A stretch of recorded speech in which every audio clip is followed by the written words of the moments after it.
Sziasztok!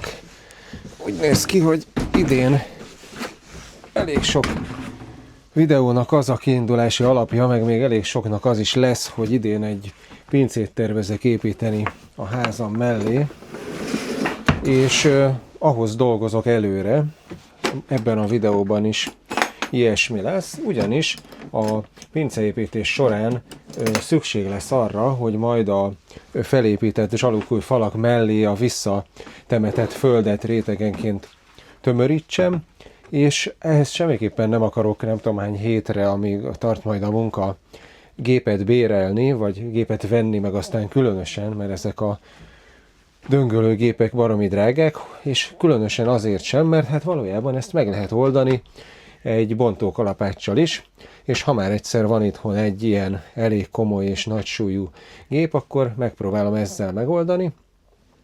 Az ilyen gépekkel nagyon sok mindent lehet csinálni azon kívül, hogy vésni. Létezik hozzájuk, például ezt csak érdekességképp megmutatom, ezt is, mert ehhez a munkához vettem úgymond csákányozás helyett egy ilyen lapát alakú ásóvéső, ezt is ebbe a gépbe lehet befogni, és ezzel kemény földrészeket kibontani. Ezt is fogom majd használni, de ezen kívül például talajtömörítésre, döngölésre is alkalmas egy ilyen gép.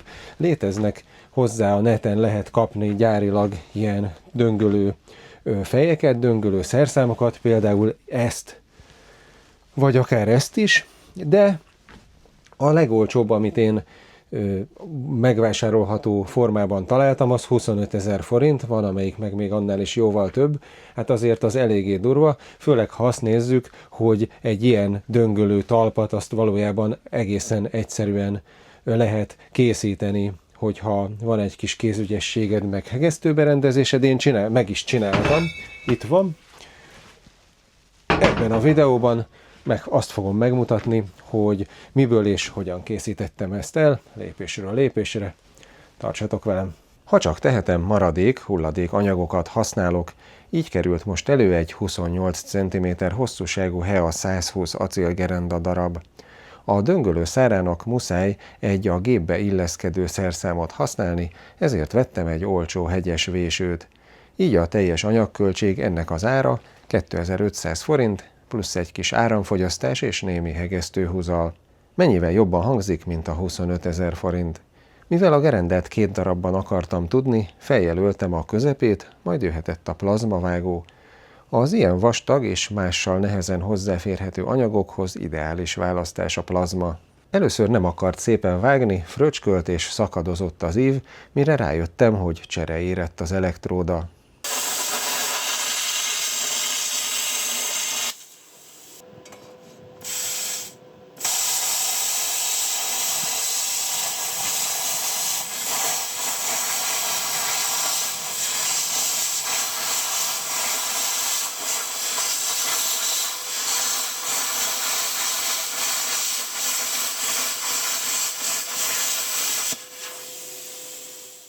Itt látszik is, hogy milyen csúnya lett a vágás az elején, az elektróda csere után pedig szép egyenes. Az acskóban az ujjak, mellettük a kiszerelt elektróda, már ami megmaradt belőle. Ez ilyen, időnként cserélni kell.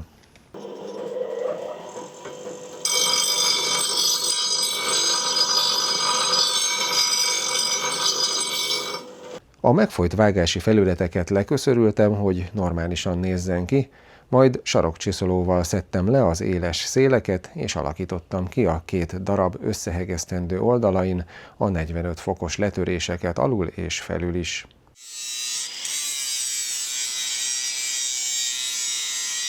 Erre azért van szükség, hogy legyen helye a hegesztőanyagnak, egyrészt, hogy erős lehessen, másrészt, hogy majd ne emelkedjen ki a felületből a kész varrat.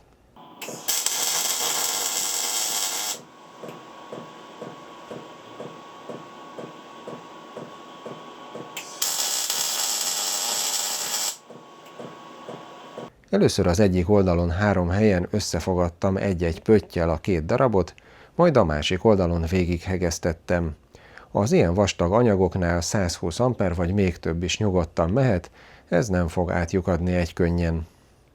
Szokás szerint korgon védőgáz és a kedvenc Weldinger MEV 202 Szín plusz D gépem, van róla külön videó, ha még nem láttad. Végül az először összepöttyözött oldalt is végighegesztettem.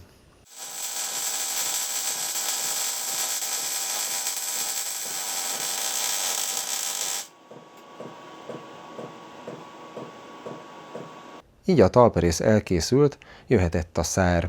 A véső hegyét le kellett vágni, amihez a Vevor szalagfűrészt használtam, mert ezzel nem keletkezik por, amit utálok a műhelyben. A véső kemény anyagát is remekül vágta, erről a gépről is van amúgy külön videó.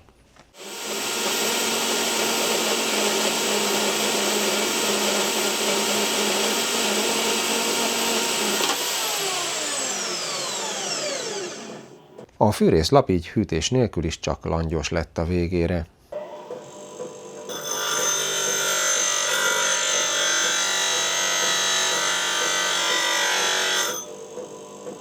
A vésőszár vágott végét is körbeköszörültem 45 fokban, szintén az erősebb hegesztés miatt, majd egy nagy derékszögű mágnessel illesztettem a helyére, hogy biztos merőlegesen álljon a laphoz képest.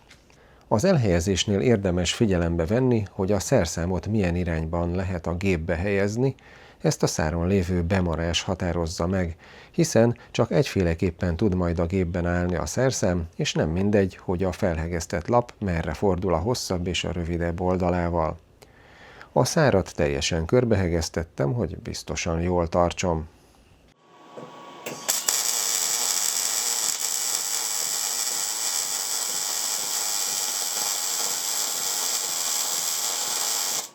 És ennyi, kész. Persze be lehetne festeni, de mivel használni akarom, úgyis lekopna, szóval hagyom így. Azért ez így együtt egy combos pak, ugyanis maga a gép az van vagy 20 kg, meg hát szerintem, nem tudom, ez is van vagy 7-8, nem mértem. Na a lényeg, hogy ahogy mondtam, ugye nem mindegy, hogy ez a bemarás hol helyezkedik el, mert a gépbe egy módon lehet berakni a szerszámot. Így, és akkor ezt a pöcköt elfordítod. Egyébként erről a bontókalapácsról is van külön bemutató videó, ha még nem láttad volna. Ez direkt a pinceépítéshez lett beszerezve, mert ott majd törni, zúzni is kell vele, meg ásni, meg már akkor is a döngölésre is gondoltam. Na ez meg azért ez így tök jó, hogy így megáll. Azt most még nem tudom előre, hogy ez a talpméret, ugye ez egy 28x24 cm-es talpméret, ez egy ekkora súlyú és ilyen ütőerejű géphez nem túl nagy-e, tehát tud-e majd hatékonyan tömöríteni egy ekkora talppal, ez majd a használat során fog igazából kiderülni.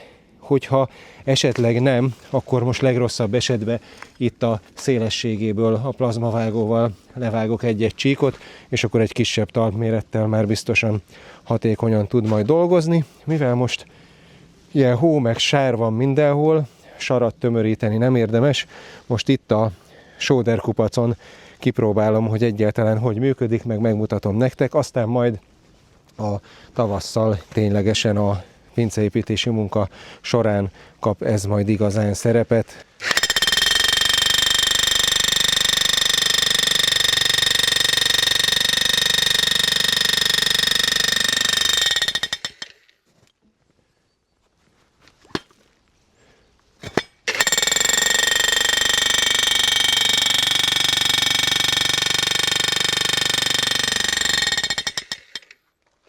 Hát látszik, hogy így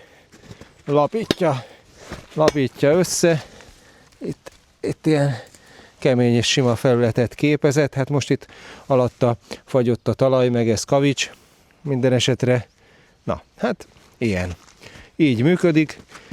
Ahogy mondtam, azt, hogy a lapméret túl nagy vagy megfelelő méretű, az majd a használat során kiderül, akkor esetleg, ha kell, még vágok le belőle. De én úgy ítélem, hogy a termék megfelelő lett, Hogyha hasznos volt ez a videó a számotokra, akkor szokás szerint kérek egy lájkot, iratkozz fel, ha még nem vagy, mert hasonló tartalmak jönnek a jövőben is, és találkozunk legközelebb. Sziasztok!